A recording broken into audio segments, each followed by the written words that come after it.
Welcome back, my fellow agents. It is I, your ultimate agent of Ultra Action. And today we are. Oh, wait, let me check some out. I did hit the. Okay, so I can shrinkify that. Today we are going to be talking about Shin Ultraman, which is not the same as New Ultraman or The Return of Ultraman from 1971. This is a different Shin Ultraman. It's from Shinji Higuchi, written by Hideaki Anno, who did Shin Godzilla and also Shin Kamen Rider. See a pattern here? I've not seen either Shin Godzilla or Shin Kamen Rider, but I have seen this. And it's a long movie. It's a long movie. It was released on in Japan in well, it doesn't say when it was released. Oh, May 13th, 2022. So it is almost 3 years old. It runs 112 minutes. And it's it's entertaining. I like it enough. I didn't hate it. It's no Ultraman. It's no Ultra 7. Anyway, you see where I'm going here. But before we get too much further into it, please like, share, subscribe, leave a comment, hit the notification bell if you want to be notified of new content every day. And we're going to try to keep this down to under a half an hour, but I can't promise anything.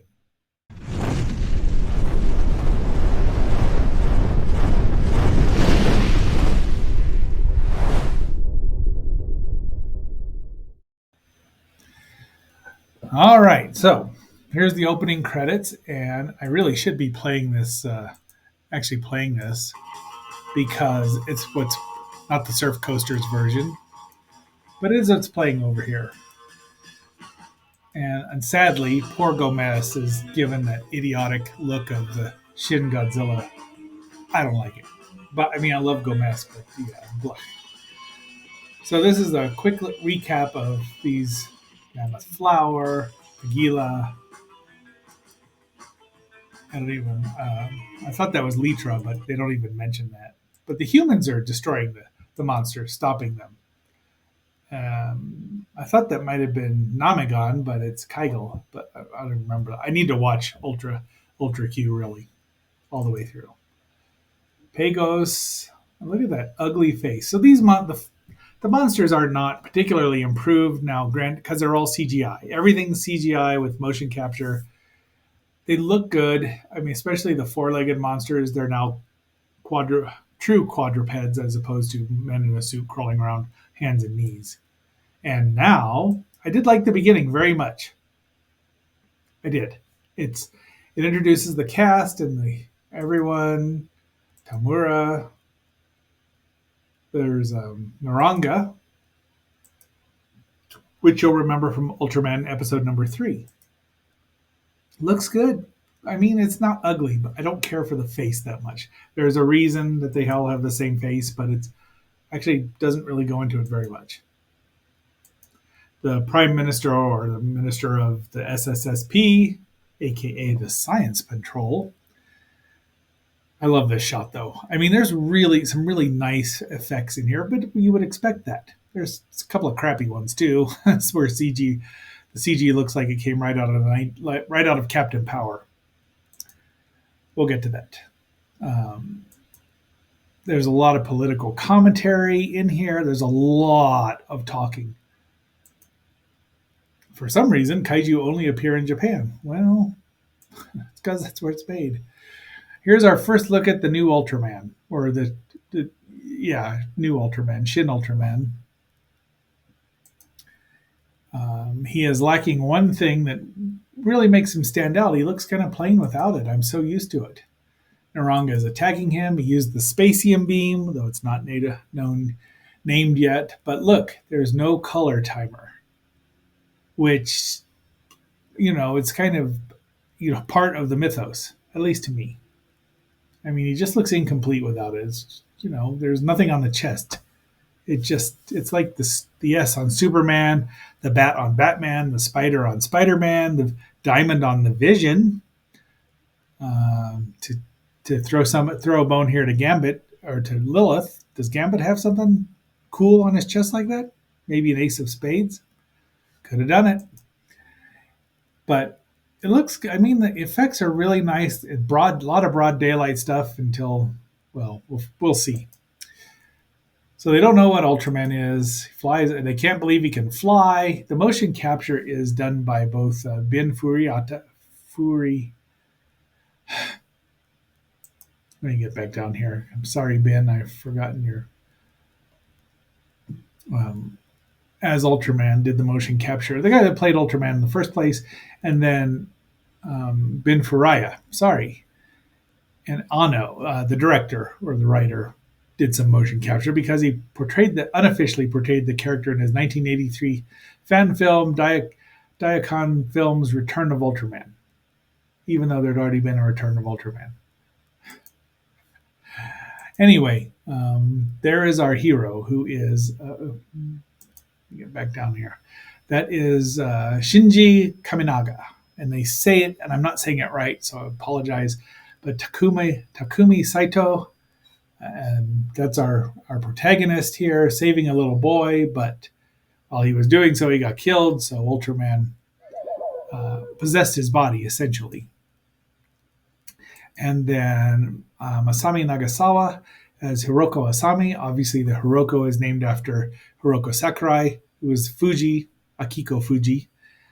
But she's very funny, and this is our introduction to her. And then there's a nerd who has a Star Trek and Thunderbirds. Obviously, the shows exist in this universe, so they've got something good to watch. Love me some Thunderbirds. Love me some Star Trek from the original time frame. And there she is. There's you don't see the Thunderbirds, but there's some other things floating around there. And they're calling him Ultraman because she's from Ultra. And there's our Minister of Disaster Prevention. And he likes it. So he didn't get to name him, but it's all right. I'm not going to go through the actors because I don't know any of them really. Not a one of them, except for Bin. I don't know him, but so here's our the other woman in the Science Patrol, who's kind of she's the information officer. I'm assuming. I think Akari Hayami. But look at that lovely shot there. There's just gorgeous. Japan is full of just gorgeous scenery. I got this particular copy off the Internet Archive. It's got obviously subtitles. Didn't have there is an English dub, but what's the point? And we got another kaiju. And now Hiroko has this weird thing about hitting her butt and saying "let's go," or I don't understand it. It's it's a foible. It's a character trait. So nothing's wrong with it. I've got a bad feeling about this. Don't ever tell me the odds. But it's Gabora, who we've met in, I want to say, the one where they're climbing in the mountains, right? Operation Grease Lightning, sometimes spelled with a V because Japanese. And there's this U.S. stealth bomber of all things, which dropped bombs on an invisible monster. And using the beta capsule, Kaminaga becomes, well, that's what she says after she hits her butt. Ultraman. So, yeah, it just looks unfinished without that color timer. I mean, it's the exact same thing, except he's gaunt. I mean, he's very, almost skeletal, it looks like. But he can pick up Naranga and throw him around. I don't know why I kept that picture. There he is, same kind of face. So that's a thing, but it's never even, it's brought up and then never explored again. But great shots here. I mean, I would have preferred men in suits just because they just look more real. But they've done a really great job here. And there's a poorly transliterated line there, despite the amount of nasty beam. That should have said, despite the amount of nasty amount of energy it's shooting. Something like that, but that's just poor.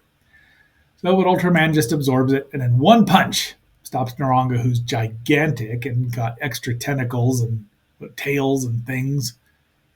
Not improved particularly, but flies off with it. And now she's, I mean, I don't have to talk too much about it. So now people have started to see Ultraman, and he's there reading the Savage Mind. So Hiroko's thing is, "You're my buddy. You're my buddy," and he doesn't show up. He just wanders. So, there's some swear words in here, but they just kind of hide them, so you can't really. I mean, what are the four-letter words you could put in there? You decide. Okay, there's my buddy Zareb from Brother from Another Planet. Now he is not particularly improved. He doesn't look any worse, but he's using an app. I thought that was funny. And he's going to protect Japan, but he has to rule Japan. And he's talking to Kaminaga and puts him under his spell. And now everyone's disappeared, and there's the fake Ultraman. So we're going to pause right here while we get to see just a tiny bit of the movie here, because Brother from Another Planet is one of my favorite episodes. Using the beta capsule, Kaminaga becomes Ultraman. Well, actually, everyone now knows who he is. This looks like Mighty Jack, doesn't it? I believe that's Mighty Jack. I hold on a moment here. We're not going to see it just yet. So the minute the Japan just says, "Okay, we'll accept your help," but Zareb has, apparently there's interstellar agreements with various advanced or life forms.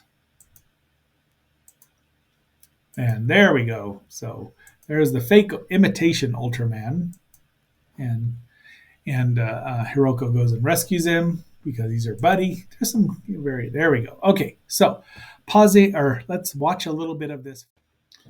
So this fight scene from the movie is nearly. Oops, I meant to. So Zareb tries his powers, which are kind of windish in the original episode, but get a little sparkly here. Unfortunately, and then they fly off after each other, which they do in the original episode. He zaps him, throws the shredding halo, and that's the end of Zareb. The end.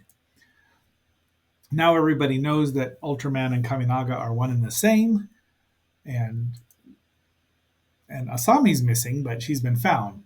She's giant. Oh no, what episode could we be going to now? Is it the Forbidden Words?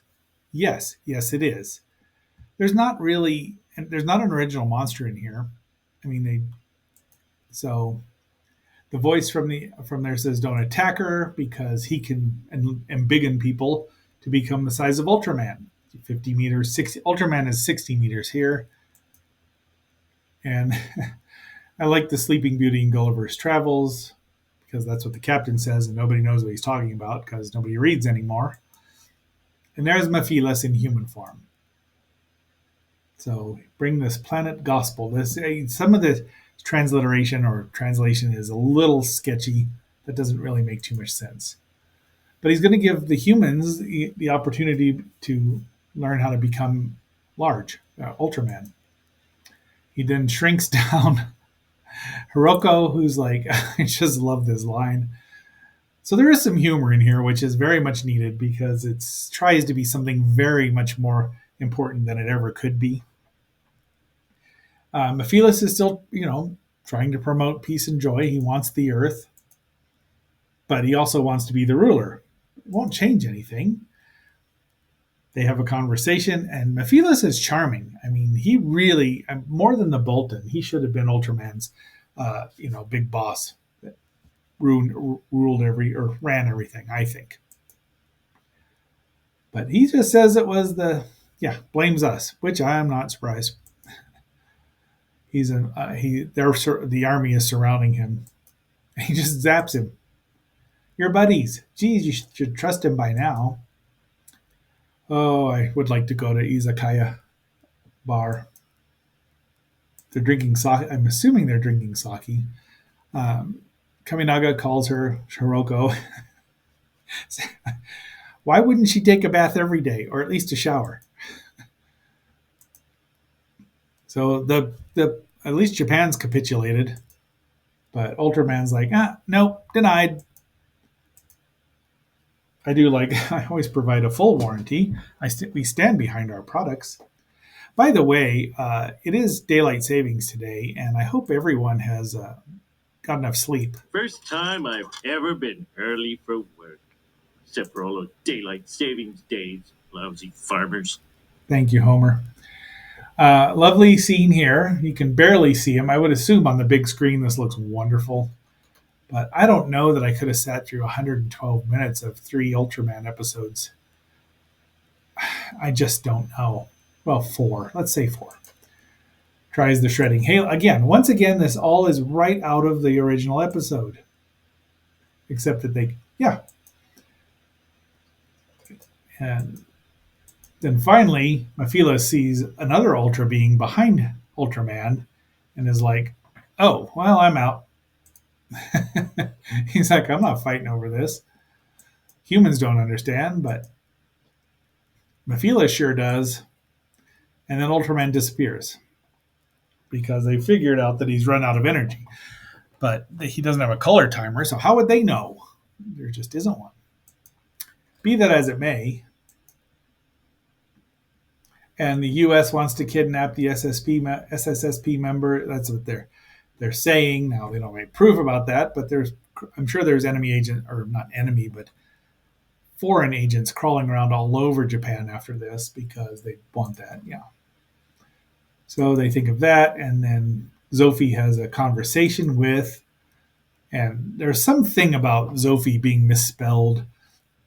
I know that August prefers the Zophy spelling. I've always known it as this, and I've always said Zophie. I mean, I know it kind of looks like Zophie, but it's Zophie. And once again, no color timer, not even any captain's bars or what goes for them in Ultraville. The educator. So he's threatening him with Zeton, which makes all the right noises but doesn't look nearly as impressive as the original space dinosaur. Once again, not an improvement. Doesn't look horrible, but I mean, Mephilas looked fine. But the original one was just so awesome, and yeah. So he's assembling. I like that. I just like that shot. So Kaminaga talks to Hiroko, and I think he just quoted, in a way, he just quoted Yoda. So Star Wars must have, or maybe he knows Yoda. I mean, M78 might be near Dagobah. Look at that. Full right in broad daylight. I do love the fact that they use broad daylight. Then he flies up and tries to attack the Zeton program, which this is Ultraman there. Teeny tiny. So that fails. Tries one shredding halo, tries a bigger shredding halo, and the Zeton program just blasts him right out of the sky. This is not an improvement. Your space dinosaurism is awesome, and this is not. And down to Earth he goes. Zophie quotes the Borg, or the Daleks, or the Cybermen. Take your pick. And the humans are going on about life like it is, despite this gigantic alien menace hovering over. I do not like that the Ultras were going to just that Zophie was going to cleanse the Earth of humans. I don't like it. I didn't like it when the Vulcans had ulterior motives for introducing themselves to humans. It's about when Star Trek Enterprise lost me, even though I really wanted to like that last show. But it's just unpleasant. He's drinking alcohol. I love the subtitle that has to say alcohol. Ultraman Kaminagi, and he's given a name here, Lipoa or Lipper or like Lycinopril. I don't know. But he's given a name, and he gives them the way to embiggen people. They call him as the greatest mind of the world, but they're laughing at him. So he's injured and isn't really going, but he wakes up. Of course, he gets better because the Zeton program's about to fire down, destroy the world, or scrub humans off of it. Be right back. I'll be seeing you. Using the beta capsule, Kaminaga becomes sort of Ultraman. I do like this shot though. And this gives you a little countdown. Lots of special effects here. I like the black and white stuff when he's in the black hole. And then peace. Zeton has been destroyed. Where's Ultraman? Oh, look, we're at episode 1, where Zophie, well, also episode 39, where Zophie has a chat with Ultraman and realizing that humans are too precious. So now, our existence is explained again. But Ultraman wants to go back to his human form because he's given his life and he needs to. Using the beta capsule, Zophie sends Ultraman back to Kaminaga. And that's it. Welcome home. And then there's 5 minutes of credits, not even an after credit scene. 5 minutes. Because they got to tell you who did every last pixel. And I get it. They should get their credit. But they could speed it up a bit. So now, Kaminaga's back. Now, is he Ultraman still? Can he use the beta capsule? Will he have a color timer? We just never know. Because it ends. I don't think there's going to be a sequel. I kind of would like to see Shin Kamen Rider, but I bet it's it's going to be about if they use Takeshi Hungo, that he's going to be whining about not being human for 90 minutes out of the movie. But there was a lot of Ultraman in here. There was a lot of monsters, a lot of fighting, a lot of action. So I can't complain about that. Unlike a certain Godzilla movie from 2014 where it was over 2 hours long and had 3 minutes of monster fighting. But there's Shin Ultraman, my fellow agents. And it's worth a watch, definitely. I would say. But I don't know that I'd buy it, much like all the US Godzilla movies. I don't know, the last Japanese one. Okay, guys, I get it. So, until our next assignment, which is tomorrow and will be the next 5 episodes of Kimba the White Lion, this is X7 signing off, and I'll be seeing you.